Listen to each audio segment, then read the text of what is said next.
Spanish settlements. The expeditions of De Soto and Coronado showed that the age of the conquistadors was ending. Both men had hoped to find fabulous riches and outdo the achievements of Cortés and Pizarro. Both the expeditions of De Soto and Coronado ended unsuccessfully. Both found little gold. De Soto didn't even make it home. De Soto left, and Coronado right. Coronado did, but he came home beaten down and demoralized because he lost the large investment he made in the expedition to find wealth.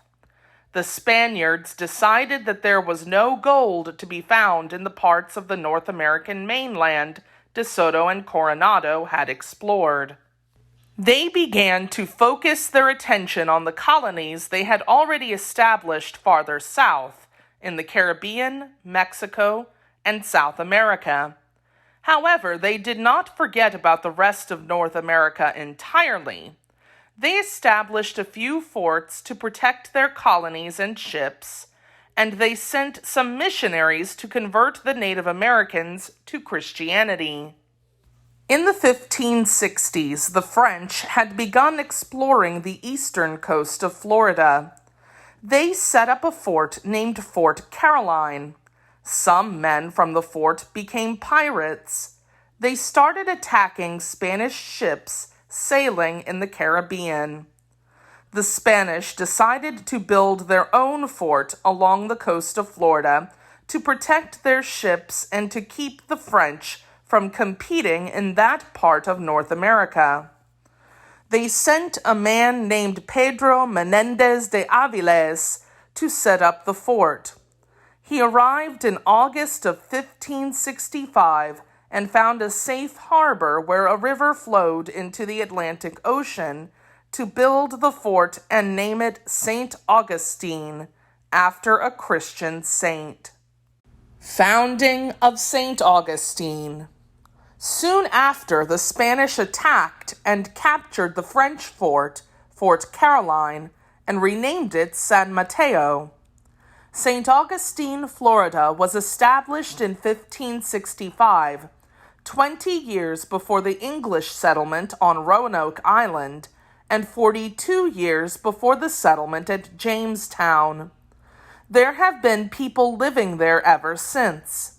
In fact, St. Augustine is the oldest continuously inhabited European settlement in the continental United States. The Spanish also sent missionaries who worked to convert the native people to Christianity. The missionaries set up communities called missions. Spanish missionary. Pedro Menendez, the first Spanish colonial governor of Florida, was an important influence in having missionaries brought to North America. Menendez insisted that any ships coming from Spain must include a priest who could serve as a missionary. The Spanish set up a number of missions in the 1570s in Florida, and on the islands off the coast of what is today the state of Georgia.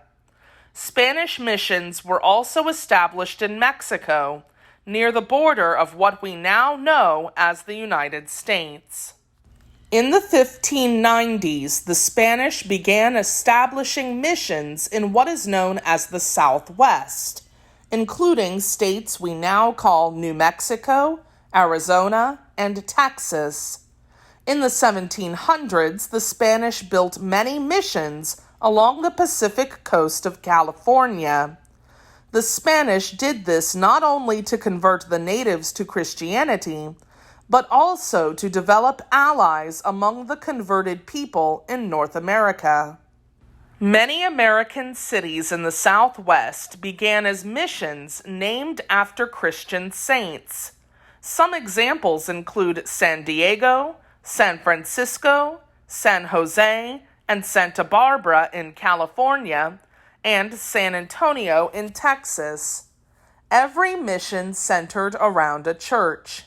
Missionaries would often live in one building, and the converted Native Americans would live within the mission in their own houses.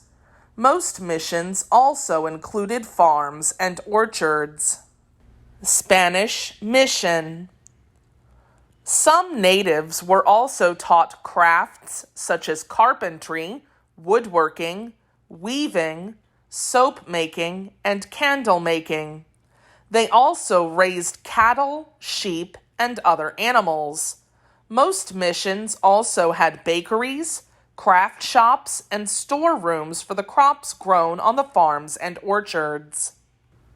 In the missions, the native peoples attended a school where they received instruction from priests who included religious teachings.